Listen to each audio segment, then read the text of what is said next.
Es noticia en Antioquia. Y en Antioquia es noticia el enredo del decreto de emergencia económica y sus efectos. Usted tenía esa pregunta, Sebastián. ¿Cómo le parece que desde la fábrica de licores de Antioquia, la conocida como La FLA, están señalando que en enero no pudieron facturar? Y no pudieron facturar porque por el tema de la emergencia económica. ¿Cuánto dejó de facturar? Porque la Corte Constitucional suspende los efectos de la emergencia mientras estudia de fondo.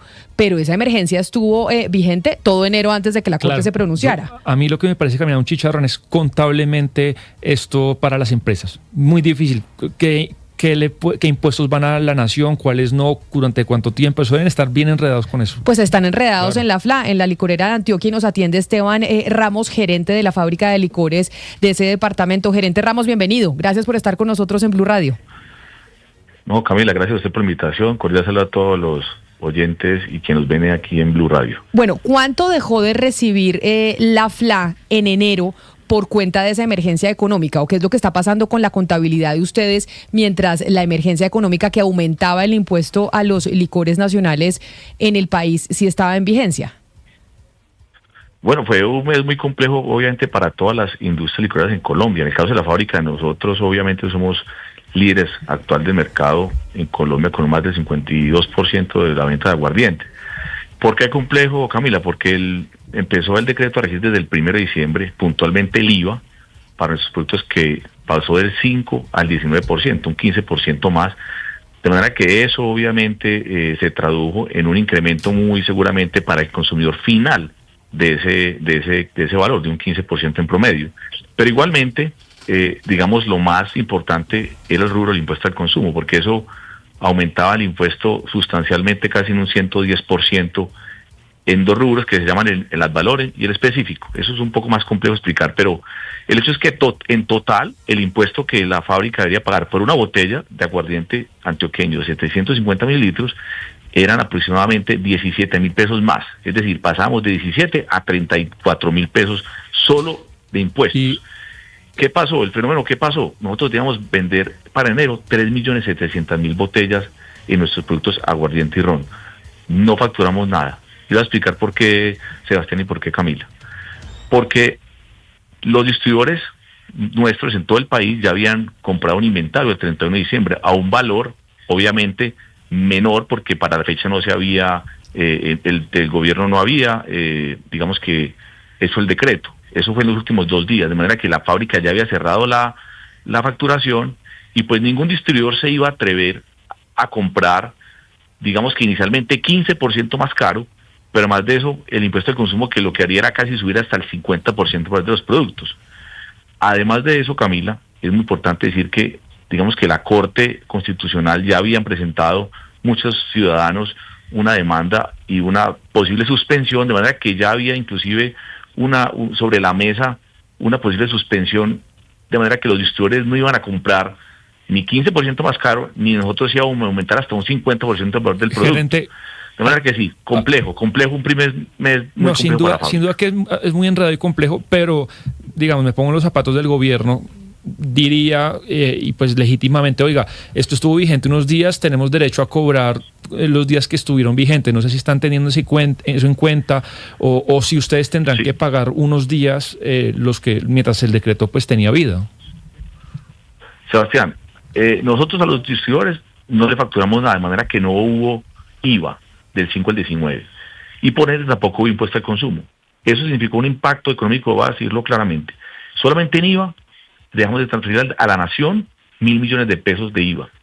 El impuesto al consumo al departamento de Antioquia, poco más de 7.000 millones, y para el resto de departamentos, por ese rubro, más de 22.000 millones de pesos, o sea, más de 30 millones de pesos, solo en un mes. O sea que efectivamente, a que nosotros no dejamos de vender al consumidor final porque los distribuidores tienen un inventario, nosotros a los distribuidores efectivamente sí les dejamos de facturar 0 botellas de las 3.700.000 que tenemos previstas, y eso obviamente causó digamos que una dificultad tanto para el gobierno nacional porque dejó de recaudar por IVA 1.000 millones, pero más sensible aún, y este es un debate que puso en tela de juicio el gobernador de Antioquia, obviamente porque afectaba las finanzas territoriales de autonomía de los departamentos, y es que esos 30.000 millones de pesos que debíamos haberle enviado a los departamentos efectivamente no sucedió. Lo puedo decir porque también he tenido contacto con otras industrias licoreras. No fuimos las únicas industrias licoreras que facturó cero. Creo que la más importante del país le pasó lo mismo que la fábrica de licores. De manera que el detrimento de los departamentos en recursos en el mes de enero ya se vio impactado. Gerente Ramos, usted nos habla de las finanzas territoriales, pero yo le quiero preguntar por el impacto que se va a ver en las grandes superficies. Es decir, la diferencia y le pido que me lo diga en términos, por ejemplo, de botellas. Un consumidor va a ir a los supermercados de cualquier gran superficie, ¿y cuál es la diferencia en precio que va a notar al día de hoy? Bueno, a Cristina, con el saludo, con las buenas tardes. Efectivamente, el 1 de enero, las grandes superficies ya empezaron a facturar con un incremento de un promedio entre el 10 y un 15%. De manera que uno muy seguramente encontraba las botellas de aguardiente de 750 mililitros a un promedio nacional entre unos 52 y unos 54 mil pesos. A la fecha, es decir, hoy ya lunes, después de haber tenido ser notificados de la Corte, que la Corte había decretado la suspensión del decreto, muy seguramente encontraron un precio promedio de 47 a 49 mil pesos. Los precios bajaron entre un 10 y un 15% efectivamente a partir del día viernes. Pues, gerente de la fábrica de licores de Antioquia, don Esteban Ramos, esta situación en la que están ustedes en la FLA es la que están en la licorera de Cundinamarca, en la licorera de Caldas y todas las licoreras en esta confusión sobre esa emergencia económica, la suspensión y a virar a ver qué va a pasar después de que ya la Corte Constitucional falle de fondo. Gerente Ramos, mil gracias por estar con nosotros. No, muchas gracias a usted, Camila, por la invitación y a todos los oyentes de Blue Radio. Es noticia política. 12 del día, 57 minutos. Y en noticia política, antes de irnos, Andrés Carmona, la noticia política está en el Consejo Nacional Electoral donde usted se encuentra y ya se definió entonces que serán los conjueces los que definirán si puede Iván Cepeda participar o no en la consulta del 8 de marzo. Y permítame, muy buenas tardes nuevamente, le explico qué es lo que está sucediendo en estos momentos en la audiencia pública de notificación. Ya los 9 magistrados del Consejo Nacional Electoral emitieron su voto.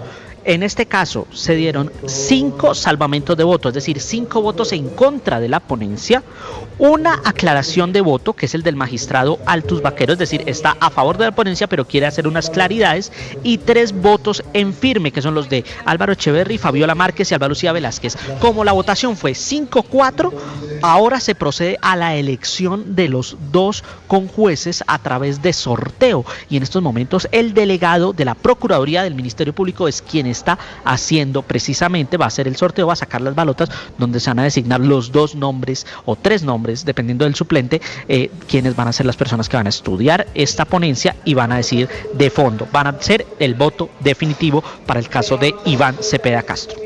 Bueno, qué enredo. Y entonces estos conjueces, ¿cuándo definen, Andrés? Porque teníamos supuestamente que íbamos a saber el viernes, después que el sábado que el domingo, ahora que el lunes, y el lunes no, porque es con conjueces. ¿Cuándo sabremos? Se espera que a más tardar mañana ya los conjueces tengan una decisión y que la sala plena sea convocada para el día miércoles 4 de febrero. Ese día se espera que se dé una nueva sala plena y posteriormente una nueva audiencia donde ya se notifica la definición. Pues es la noticia que está en el Consejo Nacional Electoral. Vamos a ver, bueno, esperemos que no se vayan hasta el viernes 6 de febrero con esta decisión y estemos casi que en el último momento conociendo quiénes van a estar en las consultas interpartidistas. Pues así, nosotros con esta información que se produce desde el Consejo Nacional Electoral, llegamos al final de esta emisión de Mañanas Blue. Gracias por habernos acompañado. No se muevan porque ya llegan nuestros compañeros de Meridiano.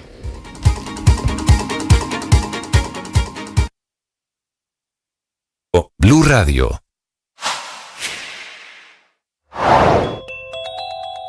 En Mañanas Blue, Álvaro Jiménez, jefe negociador del gobierno con el Clan del Golfo, entregó detalles de hacia dónde se dirigía alias Gonzalito, segundo cabecilla de esta organización criminal, quien falleció en un accidente en lancha en Tierra Alta, Córdoba.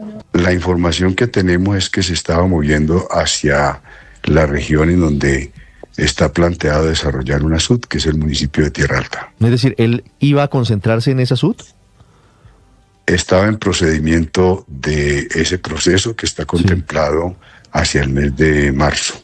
Es decir, el gobierno A esta hora en Blue, las historias, las primicias, los personajes, los deportes.